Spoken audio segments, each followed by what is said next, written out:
ایک गांव था जिसके पास एक पुराना ऊंचा और घिना दरख्त था। उस दरख्त के बारे में मशहूर था कि वहां एक नागिन रहती है। गांव वाले उस दरख्त के करीब जाने से घबराते थे क्योंकि कई बार उन्होंने नागिन को दरख्त के आसपास देखा था। जब भी कोई उसके करीब जाता, नागिन अपने फिन फैलाकर खतरनाक आवाजें निकालती और लोगों को डरा देती। गांव वाले नागिन से बहुत परेशान थे क्योंकि वो रास्ते में पड़ने वाले उस दरख्त से गुजरने से भी कितराते थे। लोगों का मानना था कि नागिन के डर की वजह से इनके जानवर और बच्चे दरख्त के करीब जाने से बीमार पड़ जाते हैं। एक दिन गांव के बुजुर्गों ने फैसला किया कि उन्हें कुछ करना होगा ताकि वो इस नागिन से निजात पा सकें। एक बहादुर नौजवान जिसका नाम अली था, उसने गांव वालों को यकीन दिलाया कि वो नागिन से बात करने की कोशिश करेगा और उसे वहां से जाने के लिए राजी करेगा। गांव वाले उसे मना करते रहे, मगर अली अपनी जद पर कायम रहा और एक रात वो दरख्त के करीब पहुंच गया। जब अली दरख्त के करीब पहुंचा तो उसने देखा कि नागिन वाकई वहां मौजूद थी और उसे देखते ही उसने अपने फीन को फैलाया।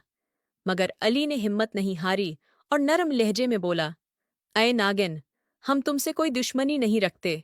हम चाहते हैं कि हमारे बच्चे और जानवर इस दरख्त के पास से महफूज गुजर सकें। क्या तुम हमें बता सकती हो कि तुम यहाँ क्यों रहती हो? नागिन ने हैरान होकर अली को देखा और फिर नर्म आवाज में बोली, मैं उस दरख्त की मुहाफिज हूँ। ये दरख्त मेरी माँ की यादगार है। बहुत साल पहले उस दरख्त के नीचे मेरी माँ मर गई थी और मैंने वादा किया था कि इस दरख्त को हमेशा बचाऊंगी। मुझे तुम लोगों से कोई दुश्मनी नहीं, मगर मैं किसी को अपनी माँ की यादगार के करीब नहीं आने देती। अली ने यह सुनकर अफसोस का इजहार किया और बोला, हम तुम्हारे दुख को समझ सकते हैं। हम वादा करते हैं कि हम इस दरख्त का एहतराम करेंगे और यहाँ कोई नुकसान नहीं पहुंचाएंगे, मगर बराहे करम हमें उस जगह से गुजरने दो ताकि हमारे बच्चे और जानवर महफूज रह सकें। नागिन अली की बातों से मुतासिर हुई और बोली, अगर तुम लोग वाकई इस दरख्त का एहतराम करोगे तो मैं यहाँ से तुम्हें कोई नुकसान नहीं पहुंचाऊंगी, लेकिन अगर किसी ने उस दरख्त को नुकसान पहुंचाने की कोशिश की तो मैं उसे बख्शूंगी नहीं। अली ने नागिन से वादा किया कि गांव वाले इस दरख्त का ख्याल रखेंगे। इसके बाद नागिन ने दरख्त के पास रहना तो जारी रखा, मगर कभी भी गांव वालों को तंग नहीं किया।